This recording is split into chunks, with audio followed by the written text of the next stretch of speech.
Amanda, I hope the $1,500 I give you monthly has made your life easier. The owner of that low, resonant voice was my grandfather, who sat at the far end of the table. It was Thanksgiving Day.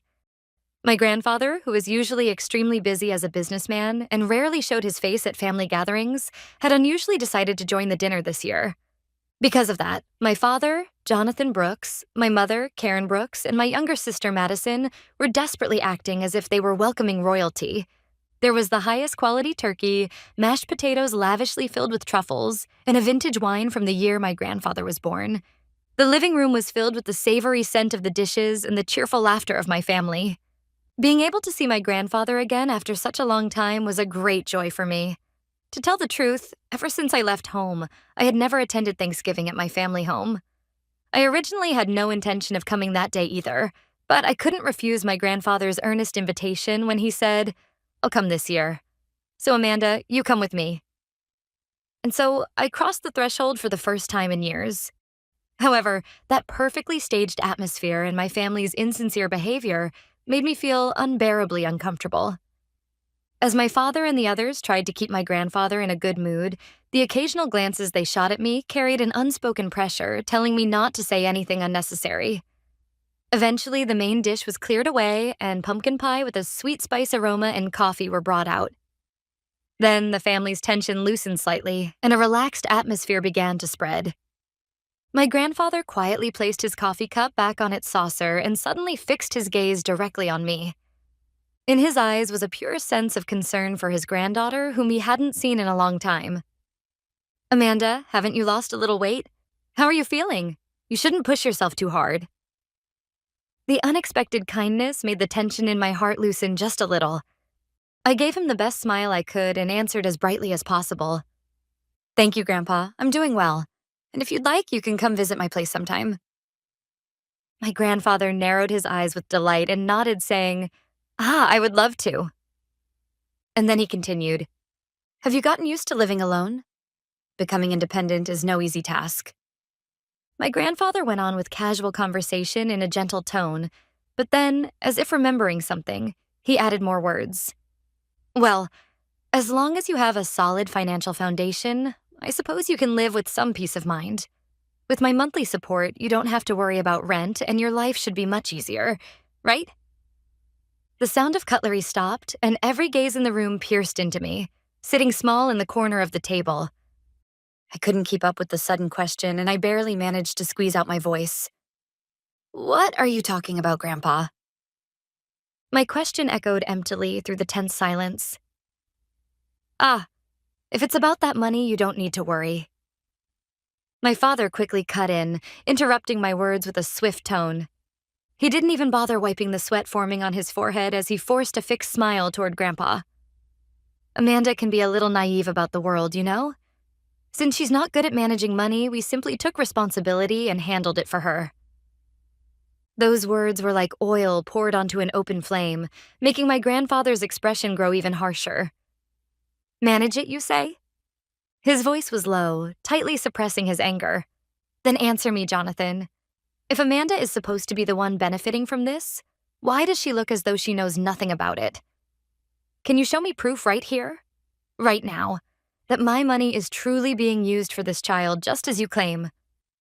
The moment my father stumbled for words, my mother suddenly cut in, her voice trembling as though she were playing the tragic heroine. "Dad, how can you say something so cruel? You know how much we worry about Amanda, don't you? She's always been a difficult child, and we've been doing everything we can to protect her."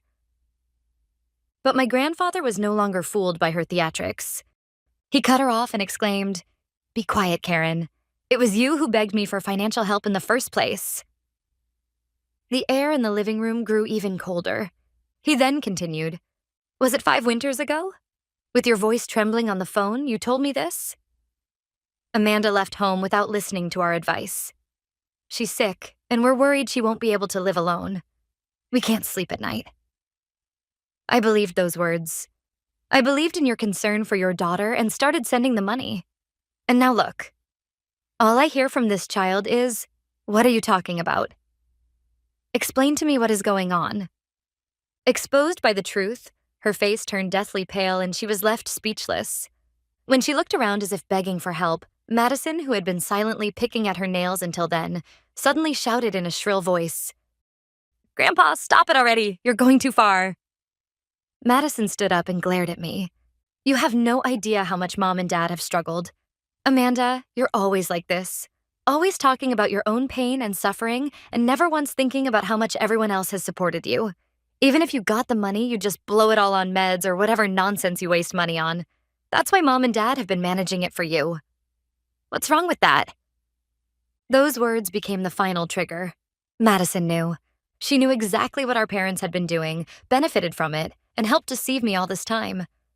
I hadn't even realized a sound had escaped my lips. "That's a lie." Everyone turned to look at me. "Liar." Shaking, I stared straight at every one of them. "I never said I wanted to leave this house. It was you both, Mom, Dad, who told me to get out. You abandoned me." In response to my anguished cry, my mother pretended to collapse into tears and shrieked back at me. "What a terrible thing to say, Amanda. We would never tell you to leave. Your illness is making your memories confused." My father echoed her words, glaring at me as though I had lost my mind. "That's right. We refuse to indulge your delusions any longer." Their blatant denial burned away even the faintest trace of affection that had remained in my heart. Suppressing my trembling, I answered coldly, "My memories are confused? No, I remember it perfectly. The day I was thrown out of this house, left alone in the cold night with nowhere to go, I remember exactly who saved me." I had never forgotten the despair of that night, the cold that sank into my bones, not even for a single day. It was simply impossible to forget. Keeping my glare fixed on all of them, I revealed the truth I had replayed in my heart countless times since that night. I ran to Paige's house, and she took care of me for 2 weeks until I found an apartment. Her parents also remember how I showed up sobbing in the middle of winter, with nothing but the clothes on my back. They were furious, saying, "How could any parent throw out their daughter in the middle of the night?" If you want, I can call Paige right now and put her on speaker. She can testify very clearly whether I ran away for fun that night, or whether I was thrown out. Mom's face stiffened. I continued, "Most of my paycheck disappeared instantly. Rent, living expenses, treatment for my chronic illness, medication. I didn't have a single cent left. Whenever I was truly desperate for money, I worked the overnight shift at a 24-hour diner after my day job, sacrificing my sleep just to survive." Speaking the words alone brought the memories flooding back. The lingering smell of old grease stuck to the diner's kitchen, the heaviness in my limbs at dawn, the humiliation of counting a handful of coins in tips. All of it felt as if it were still clinging to my skin. And while I was working myself to the bone like that, what were you doing? I was shocked to see this house again today. The kitchen is remodeled, there's a brand new large refrigerator, and outside a shiny new SUV. When I begged for help, you ignored me, saying you had no money. So where exactly did you get the money for all this luxury? My parents exchanged glances, panicking, and muttered helplessly, They moved their mouths as if searching desperately for excuses, but the words got stuck in their throats and nothing meaningful came out. Then I turned my gaze to Madison. "And that's not all.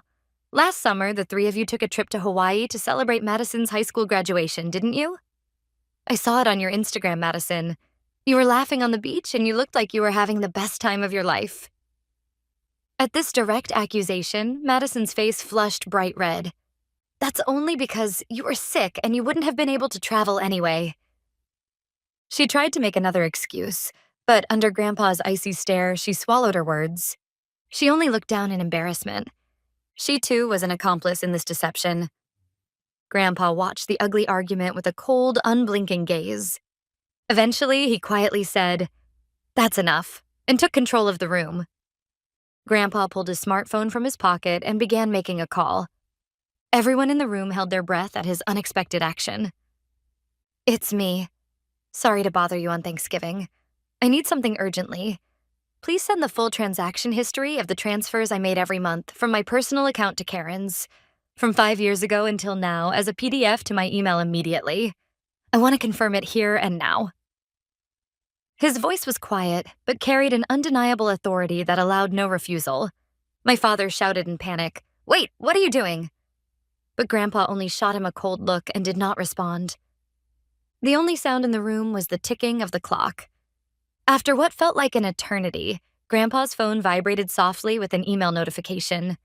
He put on his glasses, opened the email, and began slowly scrolling through the attached file. Then he slowly lifted his face from the screen and spoke, each word sharp as a blade. Transfer date, the 3rd of every month. Recipient Karen, your personal account. Amount, $1,500. And in the memo section, it clearly says this, Amanda's monthly support. He paused, then held the phone out across the table toward my parents, as though presenting irrefutable evidence. 60 times. For 5 years, without missing a single month, my goodwill reached you faithfully. But Amanda knew nothing. She never received this money? Not once in 5 years. So, explain it to me, Jonathan Karen. Where did my $90,000 disappear to? The total, $90,000, a specific and crushing figure, pressed heavily onto the atmosphere of the living room. It was no longer an amount that could be explained away with excuses. My father's face was twisted as if he had been punched in the gut, and my mother finally broke down, choking on sobs. Their faces were flushed red with guilt and shame. No excuse, no lie, could stand up against this immovable evidence. An unbearable silence dominated the room. My father finally forced out a voice, but it was neither an excuse nor a justification. Just one unbearably weak word. I'm sorry. That single word was the moment he admitted his guilt. When Grandpa heard it, he shook his head once in deep disappointment and quietly rose from his seat. He no longer spared them a single glance and gently placed his hand on my shoulder. Let's go, Amanda. There's no reason to stay here any longer. I nodded wordlessly and stood up. Leaving my stunned parents and sister behind, we turned our backs on them. Thus, the Thanksgiving dinner came to an end. The following weekend, Grandpa called for me, and I visited his home. Seated deep in the leather sofa of his study, Grandpa let out a long, heavy sigh the moment he saw my face. I'm sorry, Amanda. I should have uncovered the truth much earlier. This is my responsibility. His voice was thick with self-reproach. To be honest, it never occurred to me to doubt them at all. But when Tyler came to visit about a month ago and started talking about them, I began to sense something was off. Tyler was my mother's younger brother. In other words, my uncle. Grandpa spoke with a bitter expression, recalling their conversation. Tyler told me they were invited to dinner at Karen's place, and he felt like he was stepping into a movie star's mansion. Apparently, my mother held a sort of show-off party, inviting Tyler's family over to celebrate the completion of the kitchen remodel. Tyler was puzzled as he told me, the flooring was imported marble from Italy and the refrigerator was top-of-the-line commercial grade.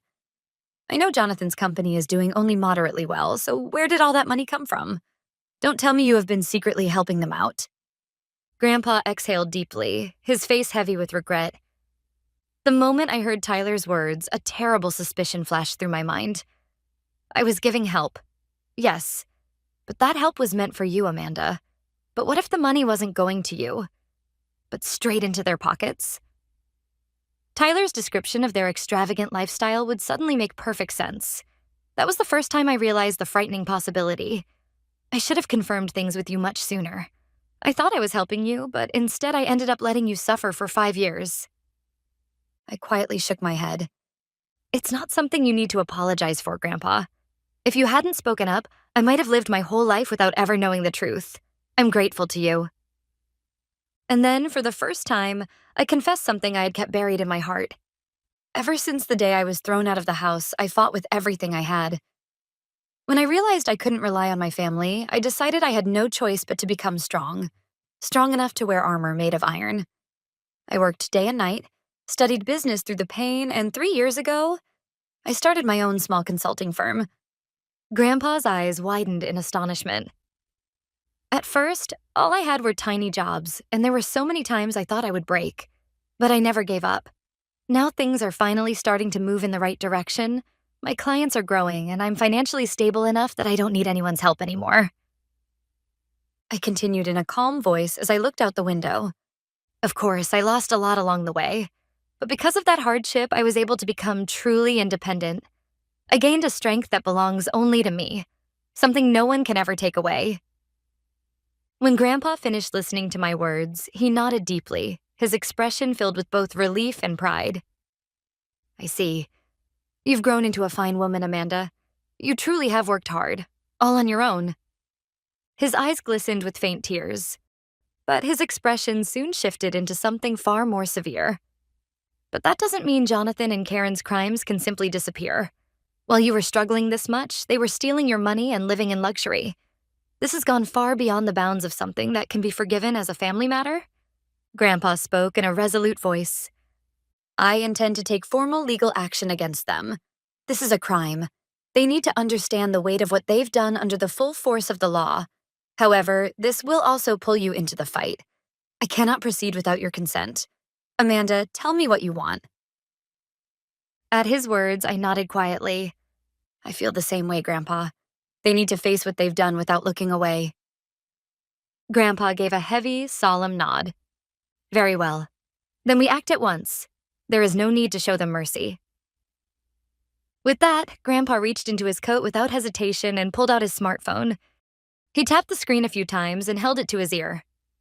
Even though it was a Sunday afternoon, the person on the other end picked up after just one ring. Cooper? It's me. Sorry to disturb you on a holiday, but I need you to move quickly on an urgent case. Grandpa's voice had transformed entirely. Gone was the warmth he showed me a moment ago. In its place was the cold, commanding tone of a businessman standing at the forefront of his field. Yes, it's a lawsuit. The defendants are Jonathan Brooks and Karen Brooks. Yes, my daughter and her husband show no leniency whatsoever. The charges are embezzlement and fraud. The victim is my granddaughter, Amanda. The amount totals $90,000. Looking straight at me, Grandpa continued issuing instructions to Cooper on the other end of the line, his voice calm but carrying a chilling edge. As evidence, I already have the transfer records from my personal account, but we need definitive proof of what they used the money for. Begin the investigation immediately and trace every one of their financial assets. Bank transactions, credit card statements. Yes, find the source of the funds for their home remodel and the new car. Gather overwhelming evidence so they cannot escape. Yes, proceed. Prepare the complaint as soon as possible and slap it directly onto their doorstep. When the call ended, Grandpa placed his smartphone on the table and spoke to me with unwavering conviction. Cooper is the lawyer I trust most. He'll handle everything flawlessly. With this, the die has been cast. And so, our resolve began moving forward, given form through the law. About a month later, my smartphone began ringing violently. The screen displayed 3 letters. Mom. I declined the call once, but it kept coming again and again with relentless persistence. When I finally gathered the resolve to press the answer button, her sobbing and piercing voice exploded through the receiver. Amanda, please. Talk to Grandpa. Beg him to withdraw the lawsuit. We're really sorry. We're truly repenting. If this continues, we'll lose everything. Please, Amanda, I'm begging you. The moment I heard her desperate pleading and the word family, my heart became strangely cold and still. With a voice stripped of all emotion, sharp as ice, I said, Repenting? Is that how someone who's repenting behaves? What? Help you because we're family? I can't believe you can say that. You're not trembling because you regret what you did to me. You're scared of losing your comfortable life and your social image, aren't you? She fell silent for a second, as if the truth had struck her hard, then rushed into rapid excuses. No, we really are reflecting on what we did. We can talk it through. Talk it through? It's too late for that. Grandpa called the lawyer because you deceived me for 5 years, ignored my suffering, and spent my money on luxury. This isn't something that can be solved with reflection. This is the consequence of what you chose. Amanda, how can you take your own family to court? At her voice full of self-pity, I finally pulled out the thorn that had been lodged in my chest for so long and thrust it back at her. Do you remember 2 years ago, when I called you crying because I couldn't afford the renewal fee for my apartment? I needed help more than anything. I threw away my pride and begged you. And what did you say? Handle your own problems. Stop relying on us. Don't expect us to bail you out. Then you coldly hung up on me. On the other end, I heard her inhale sharply. Her silence confirmed everything. So now I'm going to return those exact same words to you. Handle your problems yourselves. With that, I ended the call. Her scream-like voice was cut off mid-sentence. Immediately afterward, my smartphone went wild with incoming messages. From Jonathan, "You ungrateful brat, who do you think raised you?" From Madison, "You're a horrible person. I can't believe you're suing your own family." I didn't respond to any of them. One by one, I blocked their numbers. And then the trial began. The atmosphere in the courtroom was cold and solemn. In the high-ceiling room, even the judge's single cough echoed with heavy gravity. My parents, who were seated across from the witness stand, looked nothing like the arrogant figures I saw on Thanksgiving night. Jonathan sat with his shoulders slumped as if swallowed by his suit, and Karen stared blankly into the void, her face pale. Madison, sitting beside them, had lost her former glow entirely and kept her head down, trembling. In contrast, my heart was strangely calm. Grandpa sat beside me, and next to him sat Cooper, our attorney, both quiet and composed. All we were waiting for was the proper end to be delivered. Cooper began presenting the evidence one piece at a time, calmly and methodically. He showed the 60 months of bank statements documenting the transfers from Grandpa's account into Karen's personal account. He pointed out the unambiguous note in the remarks section, Amanda's monthly rent. But the most decisive evidence came from Karen's account records. A few days after each deposit from Grandpa on the 3rd of every month, withdrawals for a car loan or credit card payments for vacation expenses were made, as if perfectly timed. There was not a single line indicating any transfer made to me. The defense attorney weakly argued that it had simply been financial help within the family, and that there had been no malicious intent, but Cooper immediately cut him down. "No malicious intent, you say? Then please explain this." The defendants hid the fact that they had thrown Amanda out of the house, lied that they needed help because they were worried about their daughter, used the money meant for her survival for their own luxuries, and all the while coldly rejected Amanda's pleas for help.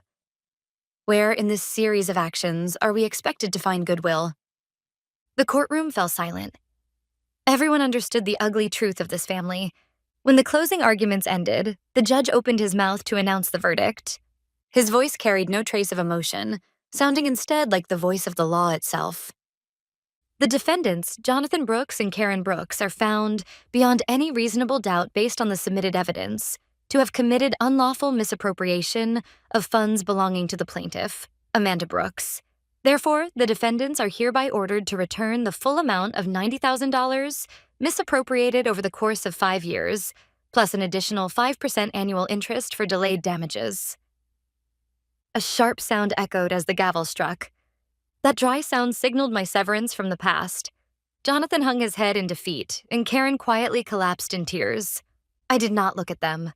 I kept my gaze fixed straight ahead. The trial ended and several months passed. Into my personal bank account was deposited $90,000, along with the accumulated interest, bearing the full weight of the 5 years that had been stolen from me. I used a portion of the money to give Grandpa a heartfelt gift for everything he had done for me. The rest I invested back into the consulting company I had poured my life into building, and saved for the peaceful future I was finally able to envision. It was no longer money I needed to survive. It was proof, undeniable and official, that my justice had been recognized and my dignity restored. With Grandpa's support, I finally received the assistance that should have been mine from the beginning, and I severed myself completely from the hateful past. I had begun to walk forward powerfully into a new life that belonged only to me, where no one could ever exploit me again. One bright Sunday afternoon, I sat with Grandpa on his home terrace, the two of us drinking tea together. As the quiet hours passed, he hesitated slightly before sharing an update about them. Jonathan and Karen. According to Grandpa, my parents had sold the house to pay the damages ordered by the court. The newest high-end refrigerator they bought while ignoring my pleas for help. The shiny SUV in the driveway. All of it. Every piece of their life built on appearances and lies had been sold off. Now they are living in a small, old apartment on the other side of town. Jonathan had lost his professional credibility, and Karen, completely worn down, rarely left the house anymore. "How is Madison?" I asked quietly. Grandpa's expression darkened slightly.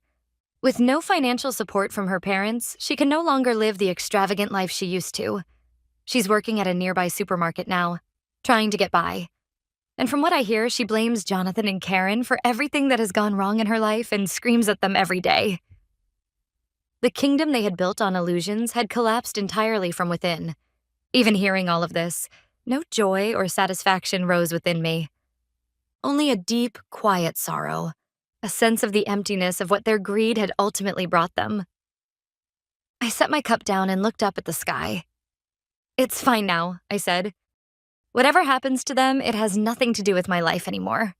All I can do is move forward." Hearing those words, Grandpa smiled at me gently.